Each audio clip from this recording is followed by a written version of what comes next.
À l'extérieur du ministère belge de la Santé, des appels à la liberté face aux restrictions gouvernementales liées au coronavirus. Oui, il y a le virus, mais je ne vois pas forcément qu'il y a vraiment une pandémie, qu'il y a des choses qui font.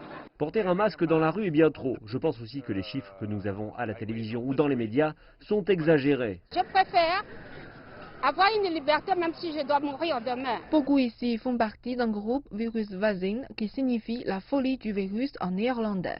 Michael Verstraeten est le porte-parole du groupe. Il est également avocat, représentant environ 400 Belges qui poursuivent en justice le gouvernement, avançant que les mesures de confinement ont causé davantage de décès qu'elles n'en auraient évité. Les gens meurent parce qu'ils ne reçoivent pas de soins. Il a été demandé aux gens qui ont le Covid de ne pas se rendre à l'hôpital.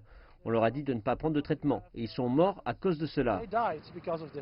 Le gouvernement belge, de même que d'autres gouvernements et experts, déclare que les mesures contre lesquelles les gens protestent, comme le port du masque, la distanciation sociale et autres confinements, sont les seules mesures qui ont permis de freiner les infections et de sauver des vies durant la première vague épidémique.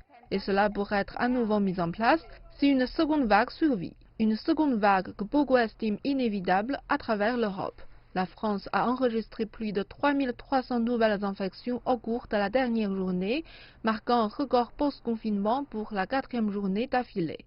Le gouvernement envisage désormais élargir sa politique de port du masque à toutes les espèces de travail. L'Espagne est également en proie à une flambée avec près de 3000 nouveaux cas par jour. L'Allemagne, quant à elle, a déclaré la quasi-totalité de l'Espagne zone à risque de coronavirus, obligeant les voyageurs de retour à se mettre en quarantaine. Tandis que les principaux voyagistes allemands comme TUI ont suspendu leurs offres de voyage sur place, amenuisant les espoirs d'une relance rapide de l'industrie touristique espagnole. Cela signifierait une faillite. Si je ferme, je ne pourrai plus rouvrir car il n'y a pas de soutien. Cela sera impossible de rouvrir. Les nombres en Irlande sont aussi en hausse. 200 nouveaux cas signalés samedi, le taux quotidien le plus élevé depuis mai. Le président de l'agence irlandaise du tourisme a démissionné samedi après qu'il a été surpris en vacances en Italie contre l'avis de son propre bureau. Malgré les protestations de dimanche en Belgique et ailleurs, le nombre croissant de cas en Europe signifiera probablement encore plus de réglementations seront mises en place à travers le continent.